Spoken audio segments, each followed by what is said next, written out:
Welcome to this week's edition of the Swider Insider. I'm your host, Rusty Lindsay, joined as we are before each football game with head football coach Mike Swider. Coach, your team comes off another disappointing finish, another last-minute loss, and another one that you look at and say there's a lot of things throughout that game that swung the game one direction or the other. But I mean, really, when you boil it down to what seems to be the thing that sticks at you the most from that game.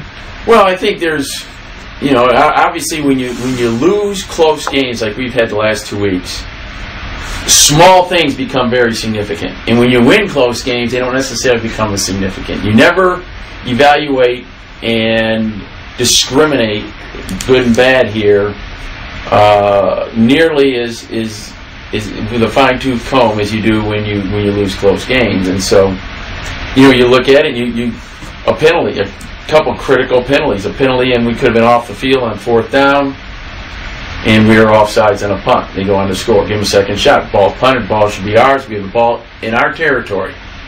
Instead, it's a 1st down for them. You have 2 turnovers going in to score, literally going in to score, and you turn the ball over.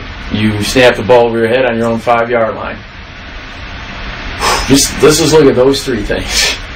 And I'm not blaming any kid for anything. We're all human beings. We make mistakes. But those are the kind of things that become very glaring in a game like that. You have a penalty on an interception that would have sealed the game. You hit a quarterback late. That was obviously a very questionable call, and all of a sudden the interception comes off the board. So, those, I think if you look at turnovers and penalties, I think those are things that most coaches in America are complaining about, or not complaining about, but concerned about. The other thing was just their inability to get off the field the final 2 drives. We just couldn't get off field. And so there are some concerns out there, but nobody's feeling sorry for us. We got to line up and play this week. Yeah, you mentioned the red zone turnovers. Did it twice. It was the Roberts fumble and then the fumble exchange. And it seems like the fumbles in the red zone have reared their head a lot more this year than years past. Do you look at that as just kids are just maybe making an extra effort that's leading to them exposing the ball, or what do you really look at when you're seeing all this really a rash of red zone turnovers we're not used to seeing? Yeah, well, I mean, some are center exchanges, some are quarterback, running back exchanges, some are receivers trying to get extra yards. I mean, and people say, well, you got to coach. Well, we have drills, we have practices, we devote entire sets of practices to. This is our turnover period on defense where we work at turnovers. This is our ball security period on offense. And so all we do is we work on ball security, 3 different stations, ball security, handoff exchanges, center exchanges before prep. If I knew all those, I'd be God, I guess. I couldn't tell you, Rusty, why. You are exactly right. They're hurting us. When fumble in midfield or something, it's but boy, when they get down there, and you're deep in your own territory, deep in their territory, and there were 3 of them, 2 deep in theirs and 1 in ours, and it's just hard to win. You mentioned the other thing, penalties, 15 penalties for over 153 yards, and you mentioned the roughing the passer. We said it in real time was a bad call. You obviously had the targeting penalty on your sideline, which has since been reversed because Nick Blazek's going to be allowed to play right off the bat.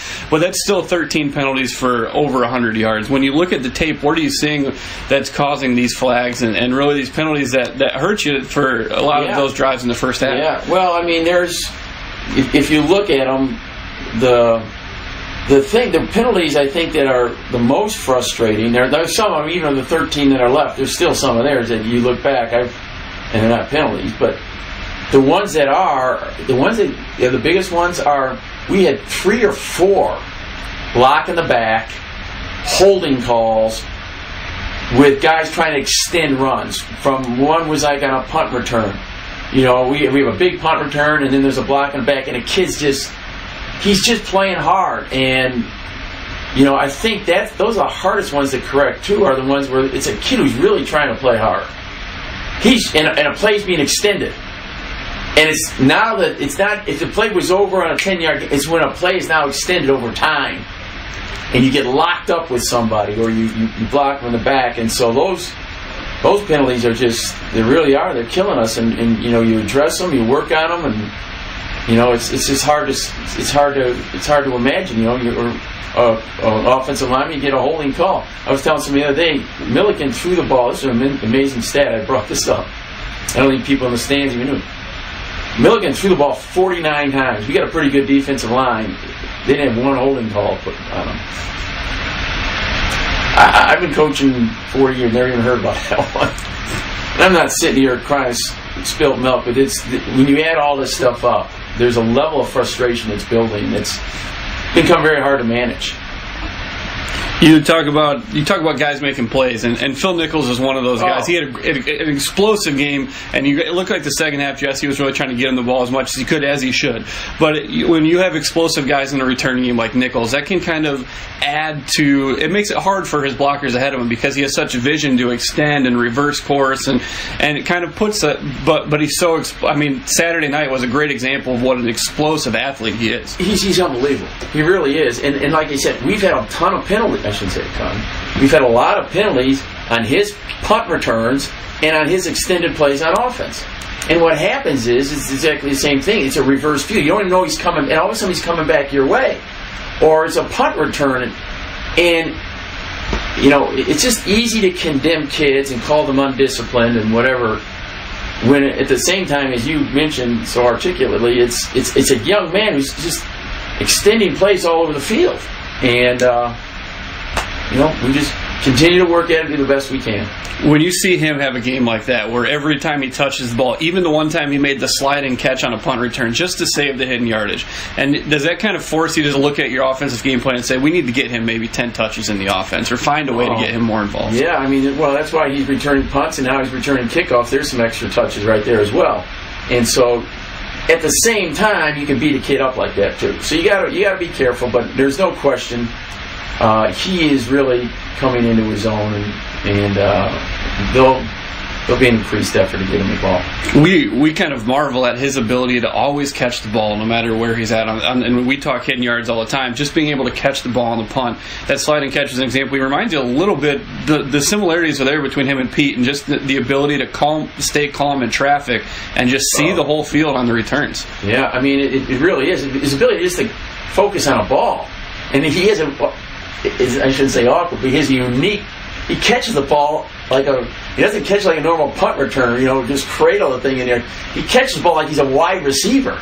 He catches the ball off from his body, and it's really remarkable. He really is remarkable, and he is totally oblivious to everything that's going around about him.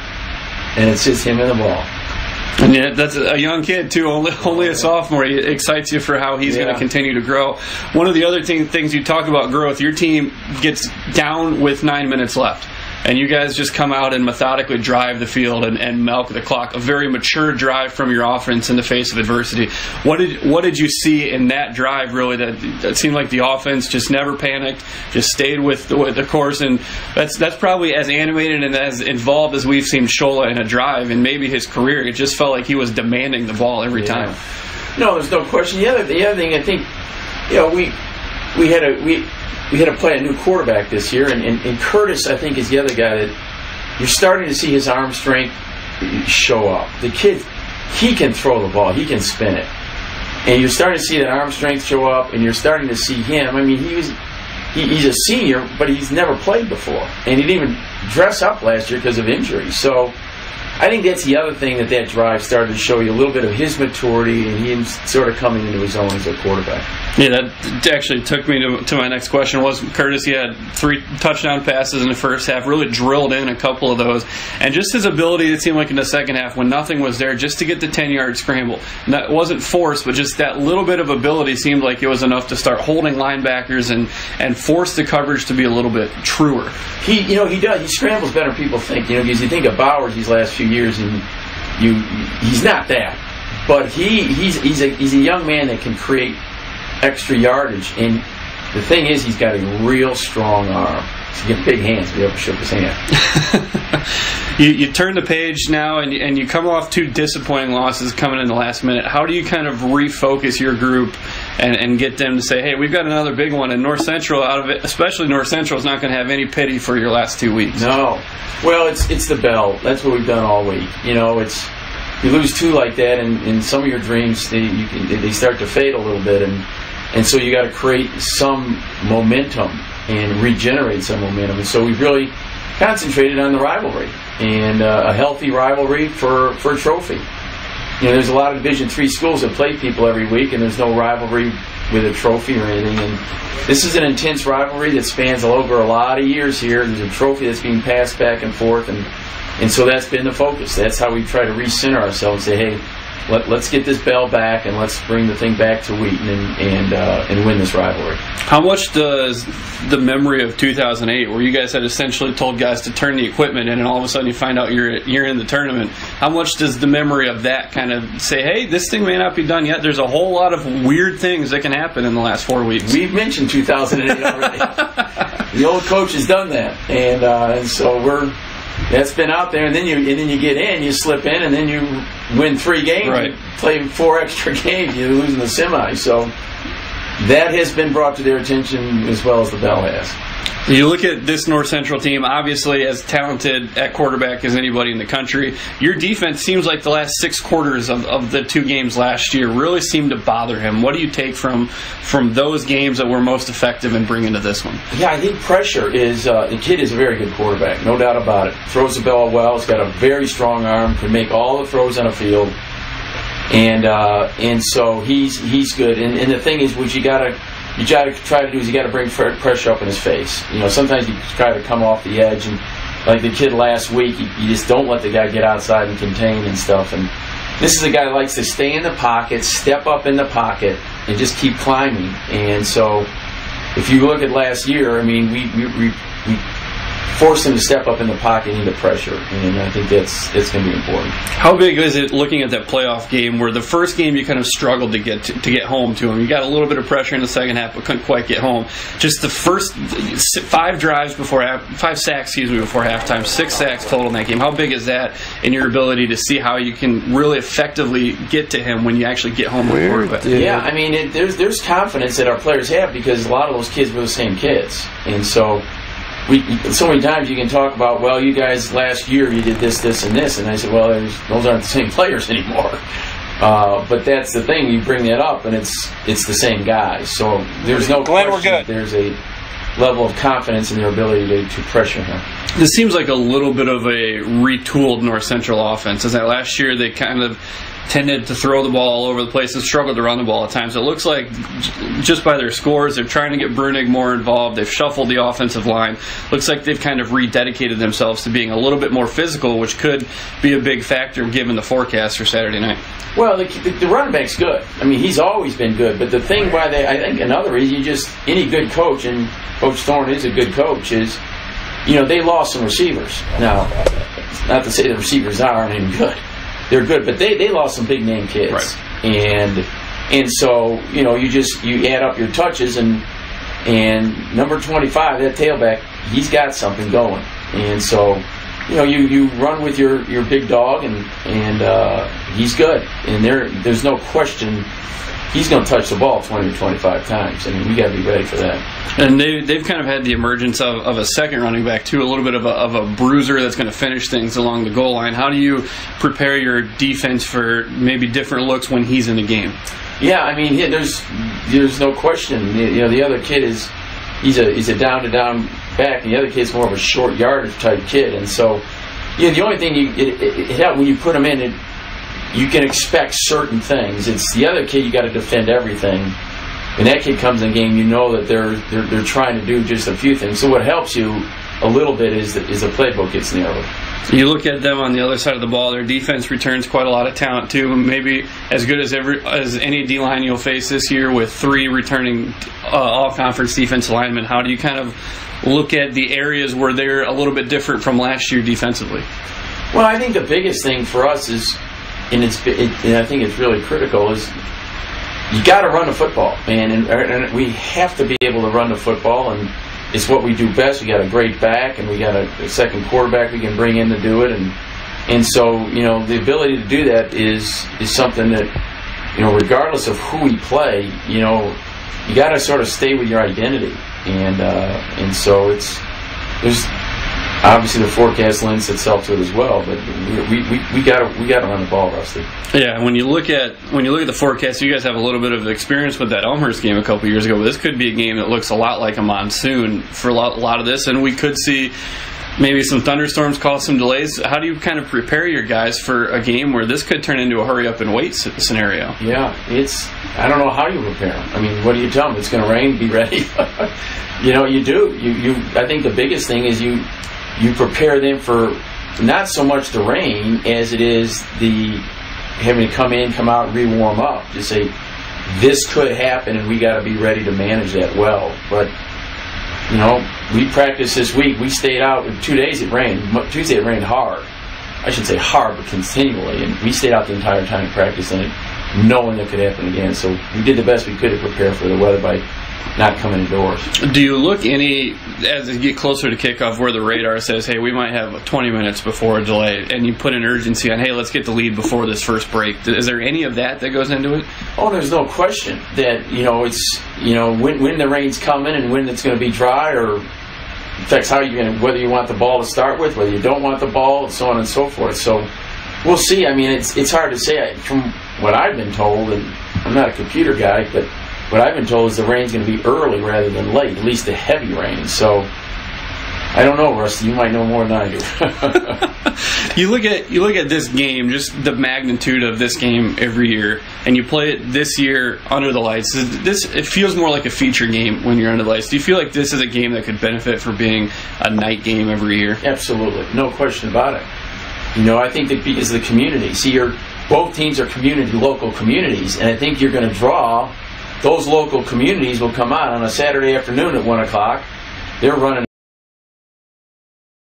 live inside a very wet McCulley Stadium alongside Dane Studebaker and Doug Rothschild. I'm Rusty Lindsay. Thanks for tuning in on a very rainy night here. This has been we had a beautiful day yesterday, and ever since about 2 a.m. or so, it has been pretty steady rain. We have had a lot of lightning throughout the day, and that is still something that we're going to be concerned about going through the afternoon. What looks on the radar like we're going to have the heavy stuff maybe moving in the next probably 5 to 10 minutes or so. However, it does look to be falling apart a little bit as it gets here. So this could end up being a little bit of a hurry up and wait scenario around kickoff. You look around the conference, Milliken and Augustana kicked off at 1 o'clock in Rock Island. They're still waiting to finish that game as we speak. There's about 4 minutes left in the game. So that might be the overwhelming storyline tonight, is just the elements and how they will affect both teams. Obviously, North Central, with their talented quarterback, Brock Rutter, likes to do things through the air, so that could make them a one-dimensional offense. And meanwhile, Wheaton it's been no surprise what their identity has been, because they've been a ground and pound team when they're at their best. However, let's start by going back to last week. Wheaton's coming off its first consecutive losses since, I believe, 1998 or so. It's been a while since Wheaton lost 2 in a row. They haven't lost 3 in a row since Mike Swider's second year at the helm here, so that's what's at stake tonight. That was a game, Dan, we were down there. Wheaton had chances to put Milliken away. They fumbled it away twice, and then it was the penalties that really told the tale down the stretch, and truthfully gave Milliken second life in that game. Yeah, you talk about a team that was going into the first half, finishing the first half with 2 fumbles in the red zone. If that game goes into half at 28 or 35-7, you're talking about a very different team, because Milliken's now playing from behind at a significantly higher rate, and they have to completely change their offense. But instead, at 21-7 in the second half, it's completely different. Yeah, I agree. There's been a lot of talk about the end of the last 2 weeks, the end of the games, and the plays that have been made, and some people have been talking about officials' calls, and last week it was the roughing the passer on the interception. The week before is whether the ball was caught in the end zone on the last play, and those are plays you can't control. And what this team has focused on, what you heard Coach Swider talk about on the Insider, is the things that they can control. And 2 weeks ago against Wesleyan, they didn't get off the field on the last drive. They gave up a 4th and 2 running play. Again, and they're one of the top running defenses in the country, and they gave up a running play on 4th and 2 in the last drive that they could have stopped. They gave up a couple 3rd and longs on that drive. So the defense, for as well as they have played, for as much as they've been able to accomplish so far this season, couldn't get off the field 2 weeks ago, and the same thing last week in crunch time at the end when they had played fairly well a lot of the game. They gave up a 50-50 ball down to the 5-yard line at the end of the game. They gave up a couple of third downs. The back came out of the backfield and got past the linebacker. He lost him in coverage, and they picked up a first down. So those are the plays that they have to focus on, is what can they do to close these games, to get off the field. That's something that this defense has been very good at, but at two critical times in each of the last 2 weeks they weren't able to do. Yeah, and when you think about hindsight, you talk about these big plays 2 weeks in a row now that have been that have gone against Wheaton, that have really ended the game. You never want to put yourself in a position where one play impacts the game so heavily. Talk about Wesleyan, where they drove the field. You had to stop one play on one side of the ball, but it's really difficult when you look at hindsight in last week's game, where you go and review, the targeting on Blazek, which has since been overturned. If he's on the field, what happens is that play made. But again, it's all hindsight. But it's one of those things where you look back, and if you're Wheaton, you're disappointed. But you're disappointed more so in yourself than anything, because at the end of the day, the defense gave up more than 400 yards of total offense, and the offense wasn't able to combine, or wasn't able to put the ball in the end zone. Yeah, you got to focus on what you can control. Yep. And what you can control is making plays and executing at the critical time. And as you look at this matchup tonight, the elements are going to be a big story depending on how it plays out. I walked down on the field. The field is close to saturated. This is field turf. It's a brand new field. It drains really well. This thing can take 10 inches of rain an hour, so it shouldn't be a major factor. It is a little soggy on the outsides, but that shouldn't be a major factor in this game. If it's really wet and torrential downpour, that can affect your ability to grip the football and can affect your ability to throw it. But at the end of the day, with an experienced quarterback, he's going to put the ball where he needs to. He's played in this kind of weather today. They do have rookie receivers, or mostly freshmen that are playing. That can be a factor. If you have experienced players, the weather's not a big deal. I can remember playing at North Central when I was coaching with Wheaton back in 1995 when we won the conference. We threw for like 400 yards in the pouring rain. And we had a senior quarterback, senior receivers. They knew how to play in that stuff. So veteran guys aren't going to be as affected by weather. That said, this game is going to really be about fundamental football. Who can execute? The penalty story, the turnover story, and the battle up front. Those are the three things that we need to be watching for. This game is going to be won or lost by the guys up front. If you look at the regular season loss by the Thunder last year, they got beat up front. They couldn't protect the quarterback. Billy Dowds had 3 sacks in that game, I believe. I believe he had 4. 4 sacks. We couldn't protect the quarterback. He got hit a lot. And we weren't able to run the ball. And then in the playoff game, we ran the ball a lot. We protected the quarterback, and we got to their quarterback. So we won the battle up front, the game we won. They won it, the one we lost.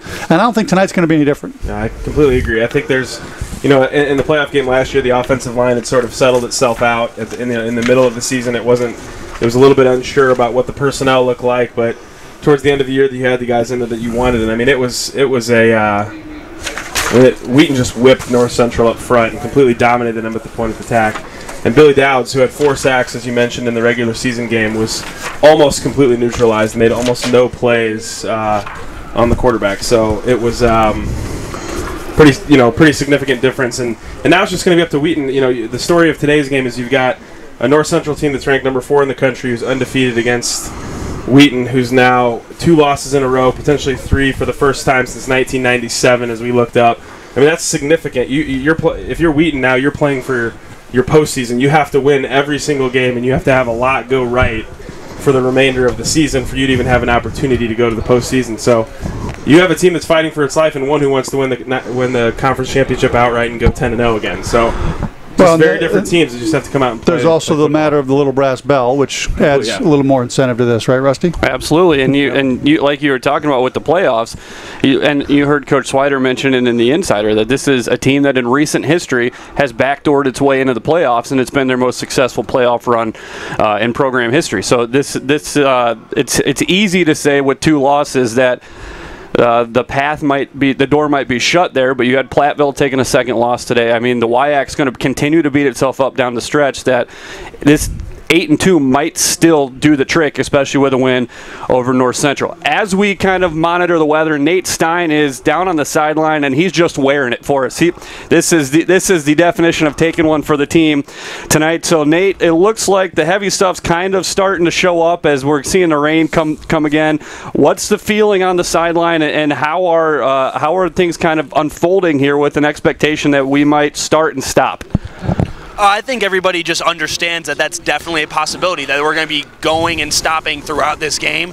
We saw a lot of really heavy rain earlier today, but up until a couple moments ago, it hasn't really been coming down that hard. I'm looking around now. It's just steady, nothing torrential. I haven't heard any thunder in a while, so I think we could be pretty safe as far as the weather goes, at least to get this game started.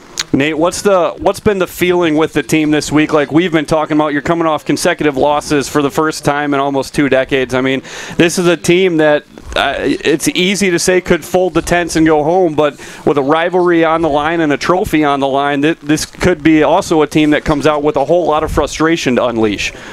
Well, yeah, Rusty, when I was talking to some of the players throughout the week, the guys really did seem motivated. Like you said, it would be easy to just fold up your tents and go home, call this season lost. But as you guys mentioned a few minutes ago, with the WIAC beating themselves up, Platteville taking a second loss, I don't think these guys think they're really out of the picture fully yet. And obviously, the case of the Little Brass Bell, especially the seniors on this team, this is their last chance to get the bell. They want to bring that thing home. Thank you, Nate. We'll continue to check in with Nate throughout the evening. The last time the bell was on the line here might be one of the better games of the entire series between Wheaton and North Central, with Sam Cody winning the game on the last play with a 34-yard field goal. And I think we have that memory of Luke Thorson just in a straight sprint across the field to go take it away. But the last just the way the schedules work, Wheaton hasn't been able to host this since. So this is a game, like you heard Coach Swider mention. This is a highlight game. This is a game that should be under the lights every time these two teams play.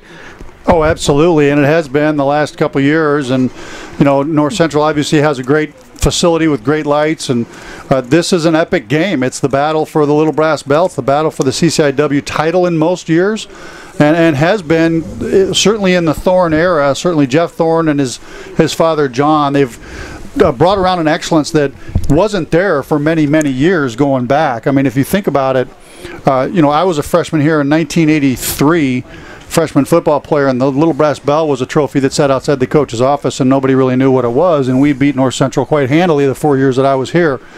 So it wasn't until the Thorns got there and North Central became very good that this Bell game became a lot more meaningful for both schools. Yeah, really, that was my, for personal history, that was my freshman year when John Thorne took over as the head coach of North Central.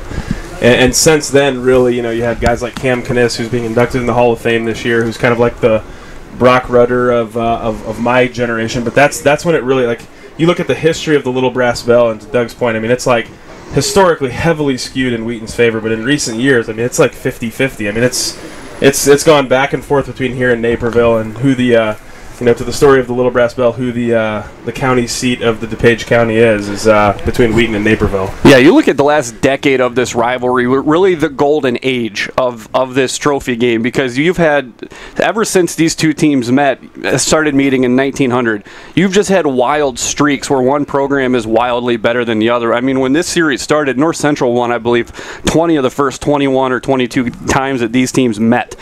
And then Wheaton had a run through the 70s and 80s where they were considerably better, and you saw that series swing wildly towards the Thunder. But the last decade, the players, the teams involved has really been as good as it gets for both this series and also in Division III football, because this is a team, this is a rivalry that's that's as good as you can get. It's up there with DePaul Wabash. It's up there with the Man-on Bell game. I mean, it's every game, every rivalry around the country, you can put this one up, and when you look at what's on the line when these two teams meet, this is as good or equal. It's equal to or better than all of those other rivalry games.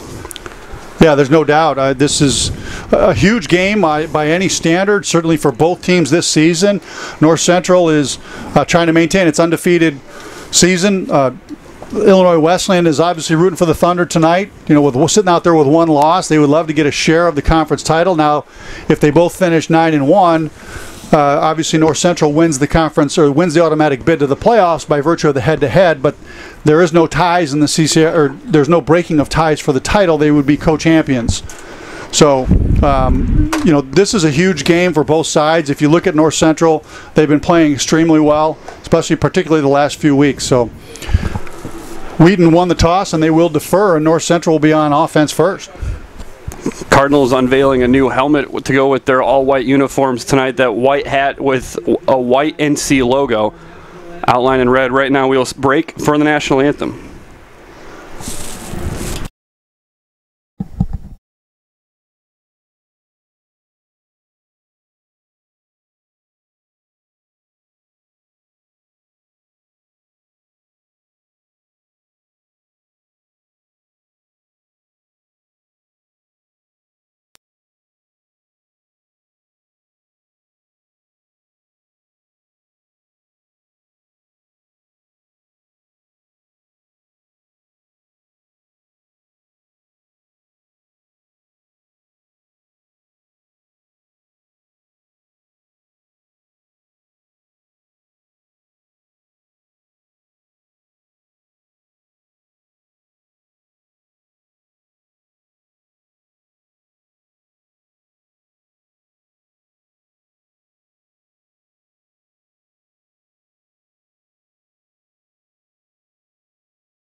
And there you have the national anthem as we continue to get ready for what we believe will be the start of this game. We're kind of, as we get ready to go here, we're kind of sitting right on the edge of where the heaviest of this storm that's going to come through today is on us.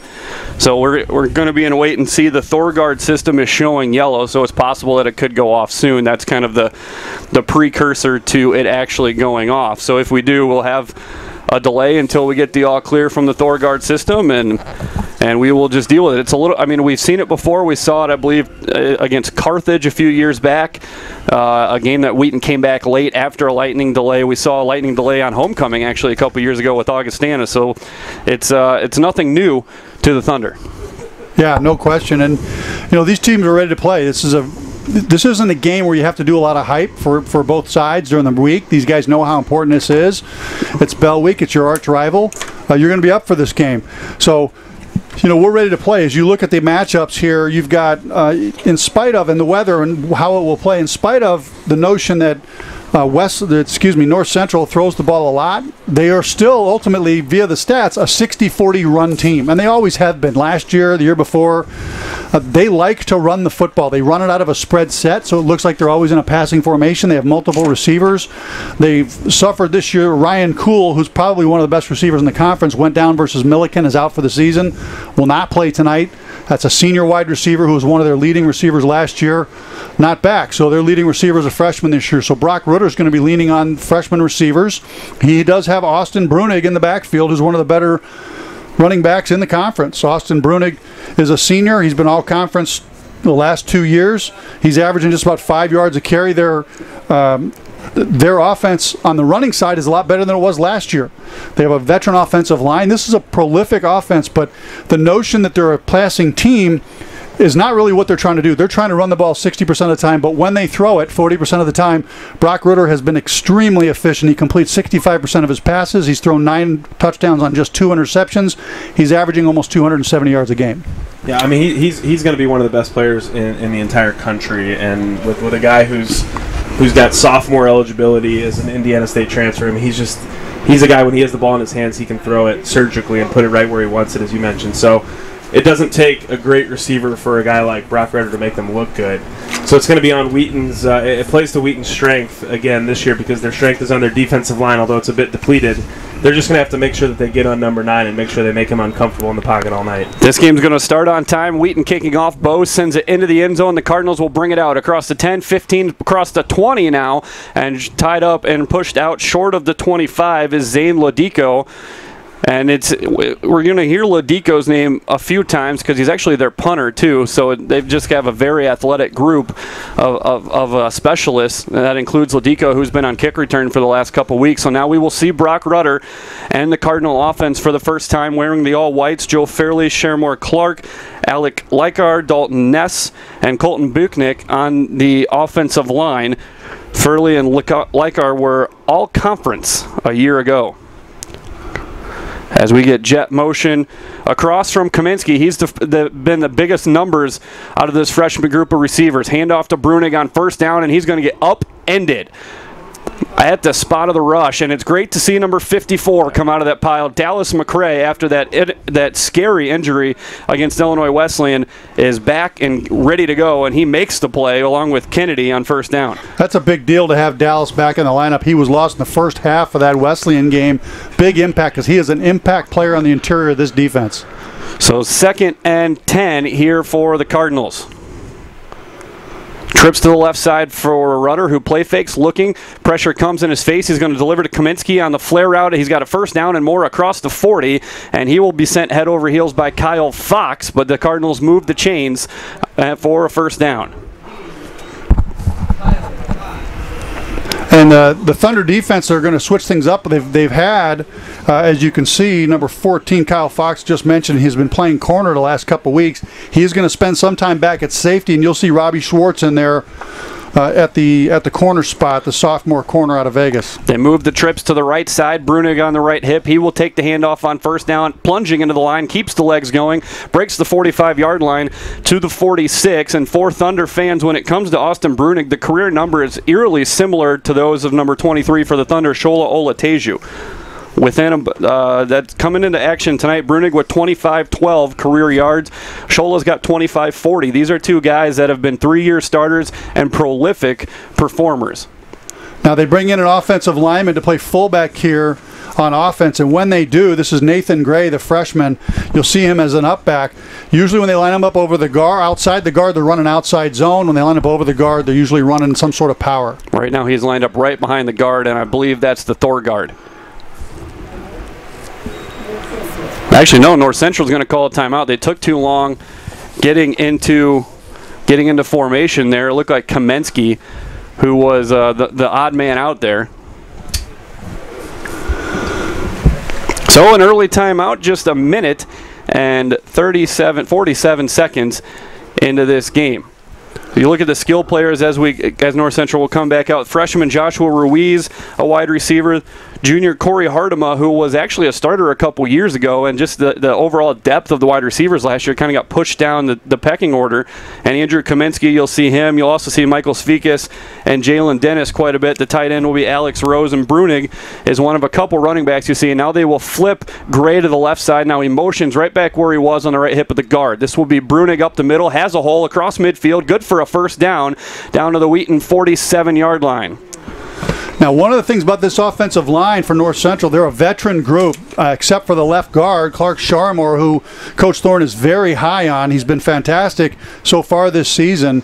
But one of the things they like to do is on their double teams and their outside zone, when they double, they like to chip off quickly to the linebackers and to get up to the next level instead of spending time on the double team. That may not work as well against this physical defensive line. Gray moves left side. The snap is fumbled by Rudder. He's going to slide on it back at the 40. And that's something Wheaton fans have seen plenty of, and it's nice to see it go the other way. That's going to be a big loss for the Cardinals all the way back to their own 40-yard line. Yeah, and I didn't see if it was a bad snap or just a slippery ball. Yeah, it looks like the snap came early. Rudder was looking to the left, and the snap came and just wasn't ready for it. Anyway, that's going to be a loss of 13 yards there. So 2nd and 23, 2nd and 24 here officially.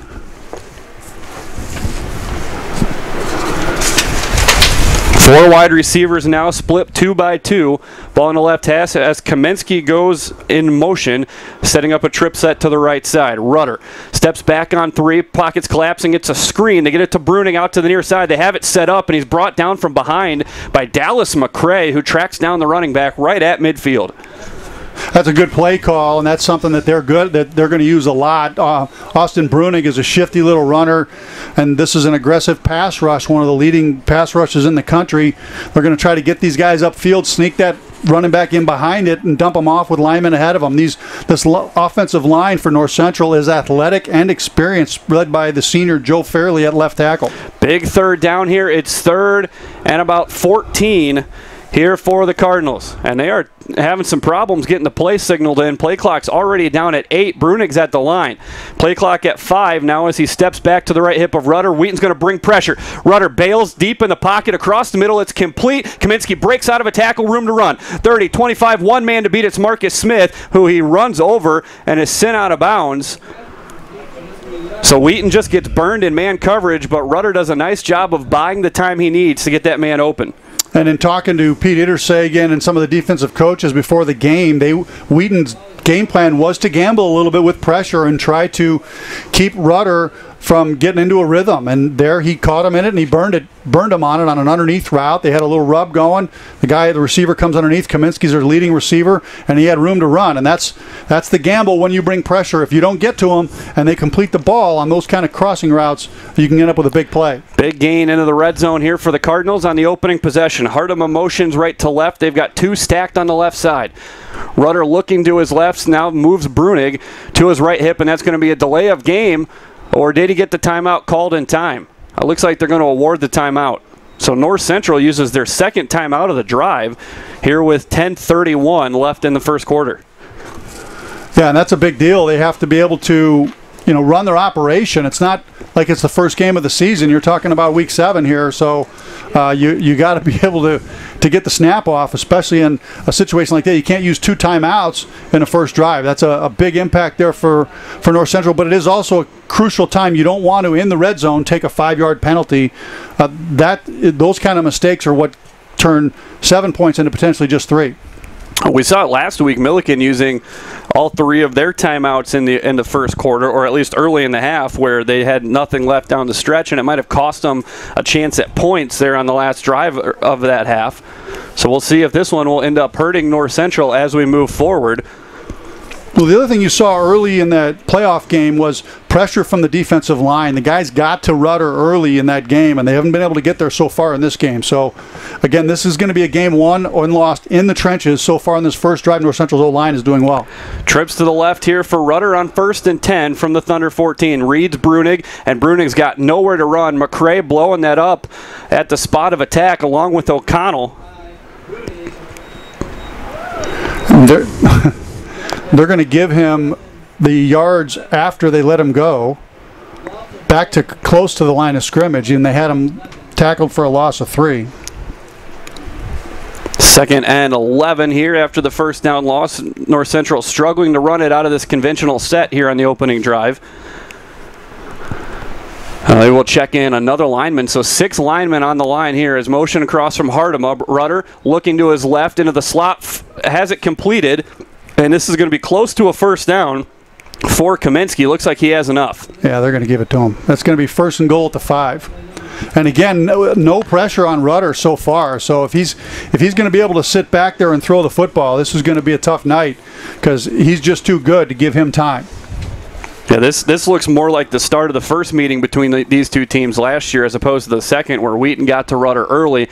That first meeting, they opted to sit back and let him get his rhythm, and he just picked Wheaton apart in the first half of that first meeting last year. 1st and goal to go from the 5-yard line. 2 tight ends set in now, both on the left side here for North Central. They will bring motion from Hardema. And he will fake the handoff on the jet sweep. Goes into the flat, and it's knocked down by Greenlee, who was coming with pressure. It was well defended if it would have got to Brunig, and it'll bring up 2nd and 5. Good pressure there by Greenlee. That's what they're going to need in order to disrupt the rhythm of this North Central offense. And Rudder's got to be made to feel uncomfortable. He's the guy that scares you in the pocket. Kaminsky's a great player as a freshman, largely because of Kaminsky. And that is the Thorgard. So because of the Thorgard, we will have the teams head to the locker room. We're going to have to empty the stadium here because the fans are sitting on metal bleachers. And we'll have to see. As we look at the radar, it's a thin line where you're seeing a lot of lightning. However, that line is kind of expanding with some east-west depth to it. So we'll have to see. It's not where it is where it's a 30-minute after each strike. The Thorgard system can clear it when it deems that it's safe. So it's not necessarily your typical, like you would see at a high school game where you've got 30 minutes after each strike. So we don't know how long this will last. We are going to step aside here, and as we get updates, we will bring them to you. But right now we will step aside as we are under lightning delay here in the battle for the Little Brass Bell.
Testing one.